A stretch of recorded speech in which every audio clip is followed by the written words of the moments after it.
नमस्कार मंडळी, आज आहे वटपौर्णिमा मी आज आले आहे या वडाच्या झाडापाशी। हे झाड आम्ही 4 वर्षांपूर्वी लावलं होतं। हेही झाड आम्ही शीतलदादांकडूनच आणलेलं आहे। छोटंसं रोपटं आणलेलं आहे त्यांच्याकडनं।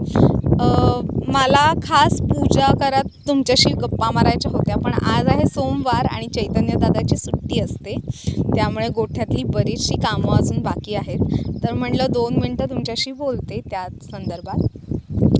इथे ना काटेरी झाडं होती खूप सारी, तर चैतन्य दादाने 2 दिवस आधीच ही काढून ठेवली मला छान पूजा करता यावी, आणि त्याने सांगितलं छान पूजा करा तुम्ही। मी सुद्धा प्लॅन केला होता की इथे जरा साफसफाई करूया, म्हणजे साफसफाई म्हणजे ही तणं वगैरे काढूया। पण मी सध्या ना मुक्ता जोशी सरांचे व्हिडिओज बघते आणि मला ते खूप प्रचंड आवडतात व्हिडिओज। त्यांनी सांगितलं की हे तण काढायची गरज नाही, कारण जंगलामध्ये जेव्हा झाड वाढतं, जंगलामध्ये तर एवढी मोठमोठी झाडं बघायला मिळतात, तर तिथे काय आपण तण थोडी काढायला जातोय, तर काही आवश्यकता नाही, त्याला जसं नैसर्गिकरित्या वाढता येईल तसं वाढू दे। मला वाटतं की ही जेवढी मुळं खोल जातात तेवढंच आमच्या दोघांचंही नातं घट्ट असू दे। सुखदुःखांमध्ये, आमच्या चांगल्या वाईट क्षणामध्ये हे झाड आमच्यासाठी साक्षीदार असणार आहे।